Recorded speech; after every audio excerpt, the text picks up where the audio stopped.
Assalamualaikum warahmatullahi wabarakatuh. Yang terhormat kepada Ibu Robia Astuti, Magister Pendidikan, selaku dosen pengaku mata kuliah metodologi penelitian. Izinkan saya untuk memperkenalkan diri. Perkenalkan, nama saya Nova Aprilia Riona. Di sini saya sebagai moderator dari kelompok 10 beserta 4 rekan saya yang bernama Dwi Sutari, Arda Elita, Agristi Hariki, dan Noviana Wulandari. Baik, langsung saja kelompok kami akan menerangkan materinya. Yang pertama ada pengertian penelitian kausal komparatif. Penelitian kausal komparatif adalah penelitian yang dilakukan untuk membandingkan suatu variabel atau objek penelitian antara subjek yang berbeda atau waktu yang berbeda dan menemukan hubungan sebab akibatnya. Sementara itu, menurut Kerlinger, sebagaimana dikutip oleh Enzir, menyatakan bahwa penelitian kausal komparatif, yang disebut juga penelitian ex post facto, adalah penyelidikan empiris yang sistematis di mana peneliti tidak mengendalikan variabel bebas secara langsung, karena keberadaan dari variabel tersebut telah terjadi atau karena variabel tersebut pada dasarnya tidak dapat dimanipulasi. Kemudian, Guy yang juga dikutip oleh Enzir mengemukakan bahwa studi kausal komparatif atau ex post facto adalah penelitian yang berusaha menentukan penyebab atau alasan untuk keberadaan perbedaan dalam perilaku atau status dalam kelompok individu. Untuk keberadaan perbedaan dalam perilaku atau status dalam kelompok individu. Dengan kata lain, penelitian kausal komparatif adalah penelitian yang diarahkan untuk menyelidiki hubungan sebab akibat berdasarkan pengamatan terhadap akibat yang terjadi dan mencari faktor yang menjadi penyebab melalui data yang dikumpulkan. Dalam penelitian ini, pendekatan dasarnya adalah memulai dengan adanya perbedaan dua kelompok, dan kemudian mencari faktor yang mungkin menjadi penyebab atau akibat dari perbedaan tersebut. Keunggulan penelitian kausal komparatif.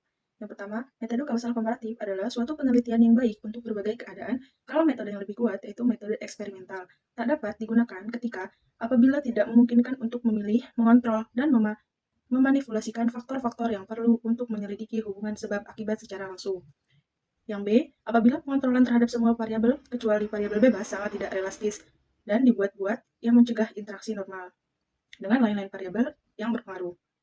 Yang C, apabila kontrol di laboratorium untuk berbagai tujuan penelitian adalah tidak praktis, terlalu mahal, atau dipandang dari segi etika, diragukan, dipertanyakan. Yang kedua, studi kausal komparatif menghasilkan informasi yang sangat berguna mengenai sifat-sifat gejala yang dipersoalkan. Apa sejalan dengan apa dalam kondisi apa pada peraturan dan pola yang bagaimana dan yang sejenis dengan itu. Yang ketiga, perbaikan-perbaikan dalam hal teknik, metode statistik, dan rancangan dengan kontrol parsial pada akhir-akhir ini telah membuat studi kausal komparatif itu lebih dapat dipertanggungjawabkan. Kelemahan penelitian kausal komparatif. Yang pertama, kelemahan utama setiap rencana ex post facto adalah tidak adanya kontrol terhadap variabel bebas. Dalam batas-batas pemilihan yang dapat dilakukan, peneliti harus mengambil fakta-fakta yang dijumpainya tanpa kesempatan untuk mengatur kondisi-kondisinya atau manipulasikan variabel-variabel yang mempengaruhi fakta-fakta yang dijumpainya itu. Untuk dapat mencapai kesimpulan yang sehat, sejauh peneliti dapat dengan sukses membuat justifikasi kesimpulannya terhadap alternatif lain itu. Yang kedua, sulit untuk memperoleh kepastian bahwa faktor-faktor penyebab yang relevan telah benar-benar tercakup dalam kelompok faktor-faktor yang sedang diselidiki. Dan yang ketiga, kenyataan bahwa faktor-faktor penyebab bukanlah faktor tunggal, melainkan kombinasi dan interaksi antara berbagai faktor dalam kondisi tertentu untuk menghasilkan efek yang disaksikan, menyebabkan masalah menjadi sangat kompleks.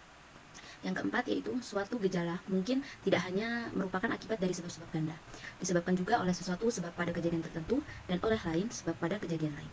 Dan yang kelima, apabila saling hubungan antara dua variabel telah diketemukan, mungkin sulit untuk menentukan mana yang sebab dan mana yang akibat.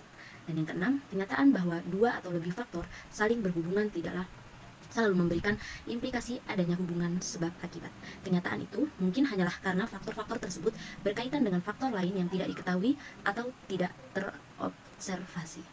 Yang selanjutnya yaitu menggolong-golongkan subjek ke dalam kategori dikotomi, misalnya golongan pandai dan golongan bodoh, untuk tujuan pembandingan menimbulkan persoalan-persoalan. Karena kategori-kategori seperti itu bersifat kabur, bervariasi dan tidak mantap. Seringkali penelitian yang demikian itu tidak menghasilkan penemuan yang berguna. Dan yang selanjutnya yaitu studi komparatif dalam situasi alami tidak memungkinkan pemilihan subjek secara terkontrol, menempatkan kelompok yang telah ada yang mempunyai kesamaan.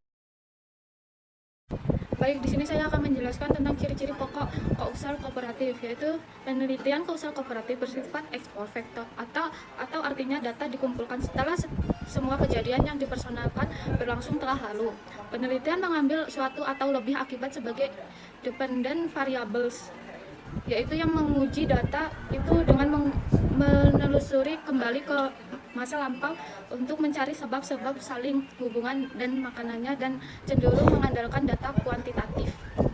Contoh penelitian kausal kooperatif yaitu misalnya seorang dosen mata kuliah berbicara mewajibkan mahasiswa tingkat 1 jurusan Bahasa Indonesia di hadapan teman-temannya. Yang diketahui ternyata ada yang lancar dan ada yang tidak, khususnya dalam menggunakan bahasa Indonesia. Padahal mereka mahasiswa jurusan Bahasa Indonesia dapat digunakan menggunakan judul pengaruh bahasa ibu atau lingkungan di luar rumah dan pelajaran bahasa Indonesia di SMA terhadap kemahiran berpidato mahasiswa tingkat 1 jurusan bahasa Indonesia. Itu langkah-langkah penelitian kausal komparatif. Menurut MSIR, penelitian kausal komparatif dilakukan dalam 5 tahap, yaitu yang pertama, penelitian masalah. Penelitian dalam perumusan masalah atau pertanyaan penelitian, kita berspekulatif tentang penyebab fenomena berdasarkan penelitian sebelumnya, seperti teori atau pengamatan. Yang kedua, yaitu penentuan kelompok yang memiliki karakteristik yang ingin diteliti. Misalnya, siswa yang sudah dapat menggunakan komputer sebelum masuk SD karena di rumahnya tidak ada komputer, dapat dilihat dengan cara melihat kelompok homogen yang paling kecil yang memiliki variabel kritis tersebut. Yang ketiga, pemilihan kelompok berbanding. Dengan mempertimbangkan karakteristik atau pengalaman yang membedakan kelompok harus jelas dan didefinisikan secara operasional. Masing-masing kelompok memiliki populasi yang berbeda. Yang keempat, pengumpulan data. Pengumpulan data dapat dilakukan dengan menggunakan instrumen penelitian yang memenuhi persyaratan validitas dan reliabilitas. Yang kelima, analisis data. Analisis data dimulai dengan analisis statistik, deskripsi, menghitung rata-rata, dan simpang baku.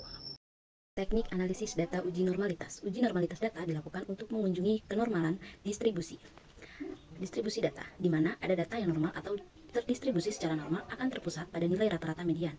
Tujuan pengujian ini adalah untuk mengetahui seberapa besar data terdistribusi secara normal dalam variabel yang digunakan dalam penelitian ini. Data yang baik yang dapat dipakai dalam suatu penelitian adalah data yang telah terdistribusi secara normal. Menurut Ghazali 2011-115, untuk mendeteksi normalitas data dapat dilakukan dengan uji metode Kolmogorov-Smirnov test. Uji normalitas ini diolah menggunakan software aplikasi IBM SPSS Statistik version 25 dengan pengambilan keputusan berdasarkan probabilitas significance, yaitu A. Jika nilai signifikan 0,05, maka distribusi data tidak normal atau HO ditolak. Jika nilai signifikan 0,05, maka distribusi data normal atau HO diterima. HO sama dengan data residual berdistribusi normal, dan HA adalah data residual tidak terdistribusi normal. Teknik analisis data uji T untuk menganalisis perbandingan abnormal return dan volume perdagangan saham atau TVA sebelum dan sesudah stock split digunakan uji t-test. Uji t-test merupakan prosedur yang digunakan untuk membandingkan rata-rata dua variabel dalam satu grup. Artinya, uji ini berguna untuk melakukan pengujian terhadap dua sampel yang berhubungan atau dua sampel yang berpasangan. Dua sampel yang berpasangan diartikan sebagai sampel dengan subjek yang sama namun mengalami perlakuan yang berbeda. Ghazali 2011. Uji beda dilakukan dengan menentukan uji normalitas data. Apabila terdistribusi normal maka menggunakan uji Piret sampel t-test. Sebaliknya, apabila data tidak terdistribusi normal maka menggunakan Wilson-Signet rank test. Hal yang akan dibandingkan dalam hipotesis ini adalah perubahan abnormal return dan volume perdagangan saham sebelum dan sesudah stock split. Ketentuan untuk uji dua sisi diantara A. Data berskala interval atau rasio, B. Data memenuhi asumsi distribusi normal, C. Data berpasangan atau satu sampel diukur dua kali.